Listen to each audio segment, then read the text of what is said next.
People who follow me on social media know that I'm a huge Todoist fan. Just a few days ago, Google released their new app, Tasks, featuring a brand new look.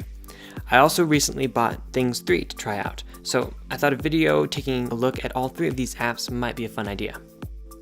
First up is Todoist. Right now, it's my personal task manager. I use it literally every day. It is absolutely jam-packed full of useful features. Here's a quick little rundown of how I use it. At the end of each day, I spend a few minutes writing down all that I need to do the next day, whether it be having to respond to a certain email, text a friend, or make a new YouTube video. Every task I make consists of a few things. First, it's the actual task text.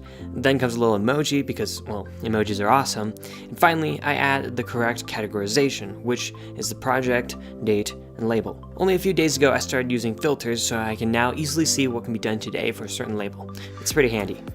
To be honest, I would be lost without Todoist. And while there are some features that I miss from other task managers, Todoist is nearest to being a complete package. Next, we have Things 3. I think it is the most beautiful one of all the apps here. It takes a unique design approach to a task manager, and I really want to like it.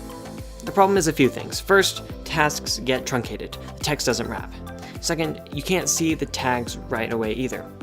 All of these are a bit annoying as you can't see the entire task info at a glance, like you can in Todoist. Typing on a task allows you to see everything, but it's still kind of annoying not being able to quickly scan your tasks.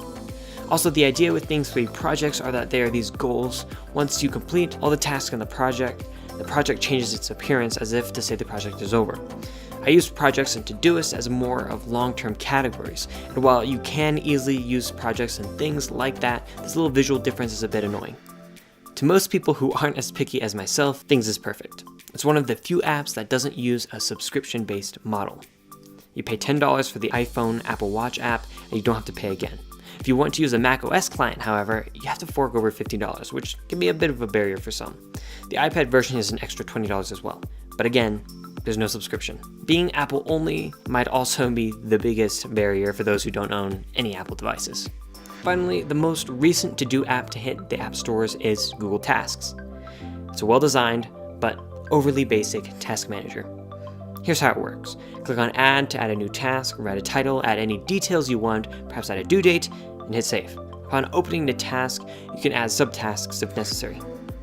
However, tasks, like I mentioned, is quite basic. Rita El-Khoury of Android Police made an exhaustive list of what tasks is missing. Here's just a few of them.